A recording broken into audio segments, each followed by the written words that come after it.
we're going to do a reading workshop for you today at home. So my name is Miss McMahon, I'm Early Years Lead and Year 1 Lead as well. Good morning, I am Miss Lasotska, I am the Assistant Head Teacher and I lead English and Phonics at St Andrews School. So what we're going to do in today's talk, we're going to talk about what is reading, what we do at St Andrews and how you can help at home. We'll just begin by saying that reading is a priority here at St Andrews. We feel very passionately about the teaching and learning of reading. What is reading? It's making meaning of print, as you all know, and it's far more than just matching sounds to a letter. It's understanding what's being read. Okay, so on your slides at home you'll see some words here. And if we were to ask some children right now, in Year 1, there's a high chance some of these will be able to sound these words out. You probably could as well. However, what you read doesn't make sense. No real reading is taking place here. There needs to be understanding. Children learn quickly that we communicate via spoken language, and they understand that the text that conveys meaning when adults read aloud to them, they understand it, and when they see adults reading as well. The modelling of reading is crucial. And there is much research that says the more a child reads every day, the greater their vocabulary is. And this then increases their attainment levels as well. This is something for you to look at home. It's very interesting.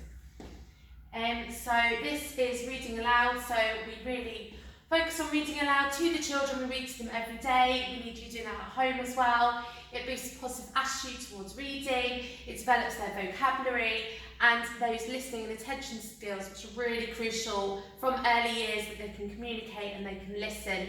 So really important using lots of props and puppets, make it as interactive and as fun as possible.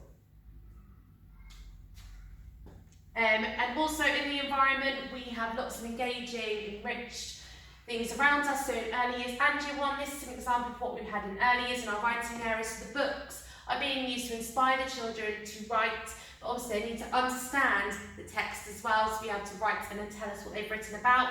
Vocabulary needs to be everywhere, so in our role play areas, outside, inside, we need to be asking children what they think things mean, we need to be asking children what they are reading and their understanding. So through magazines, letters, food packages, recipes, anything you can find with reading on is really crucial for children to be looking at. What if we don't speak English at home? At St Andrews we are so proud to be a diverse school where many languages are spoken, and we celebrate that fact. It's very important that at home you continue to speak your mother tongue. Reading strategies can all be transferred from one language to another. Please, please, please continue to read and share books. Discuss a variety of texts in your home. Just like Ms. McMahon said, reading is everywhere. Please take advantage. Talk about characters, make predictions, sequence the story. That's particularly important lower down the school. Have fun and promote that positive relationship with books. Allow the children to see you reading. That's really important. And here are just a few examples of the text that we read at school, but translated into the many languages that are spoken at St Andrews as well. So where to start? So you will notice that Children Reception Year 1 bring home 2 books a week at the moment, and also we've asked you to subsidise those with quality texts at home, and we have given you lists of those books. If you're unsure, please come and ask. So please be reading the book you get from school more than once. They can do more than just reading it. They can unpick it, understand the vocabulary, answer questions, do some writing about the text, and then use those books for enjoyment as well, for reading for pleasure, before bed, whenever they have some spare time.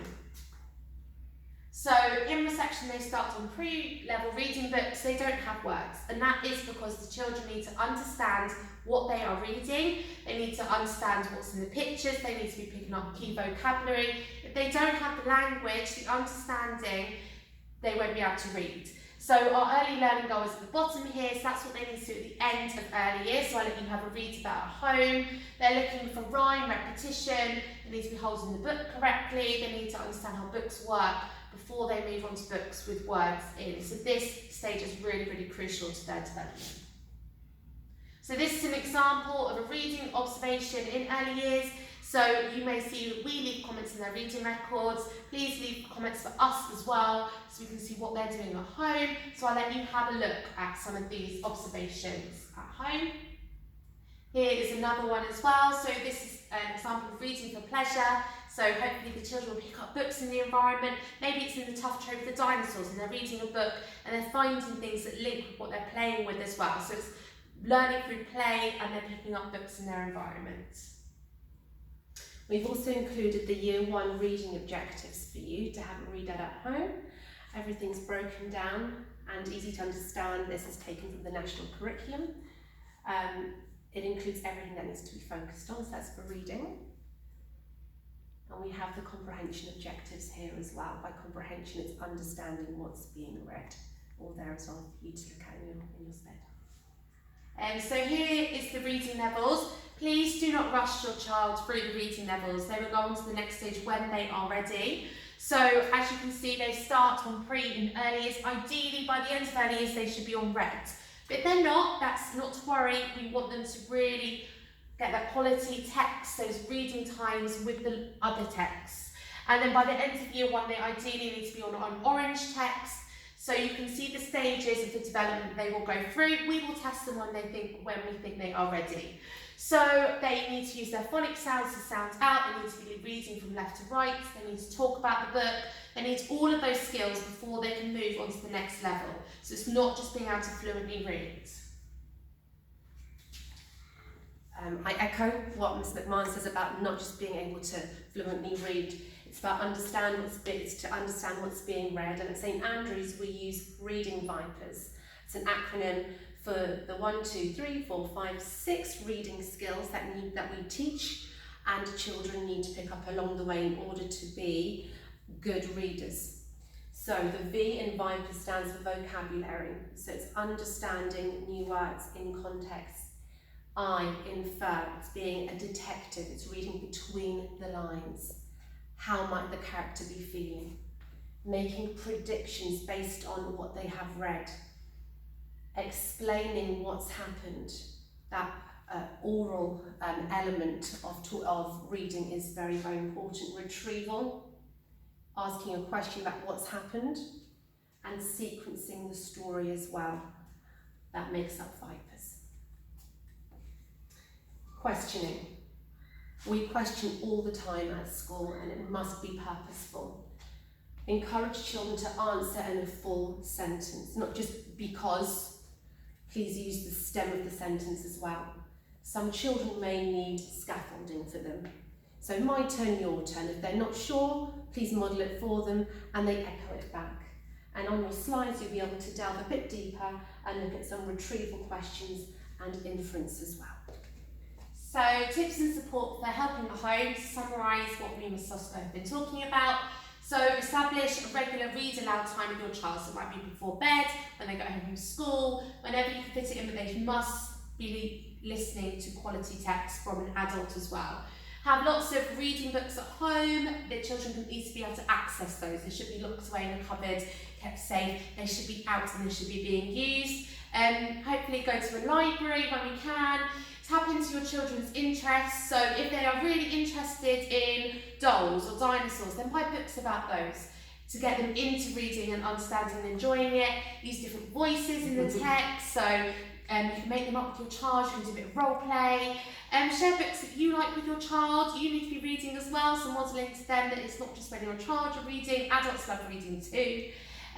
Use writing tools alongside reading books. So now can we write the story, can we sequence the story, can we pick out the verbs, can we pick out the nouns, can you write your own version of the story, modelling that writing as well, so if they're struggling, you give them an example, then it's their turn. So doing it independently. Turn off the TV, have some quiet reading time in the house, play lots of games. There's lots of good games out there with vocab and sounds and reading games. Songs and rhymes and poetry are really important, especially lower down. They're picking up those rhymes, those rhythms, the different vocabulary. And please, please, please read with your child every single day. So we have finished our talk today. If you do have any feedback or you have any more questions, please catch myself or Mr. Soska or pass the message on via the office. Thank you. Happy reading!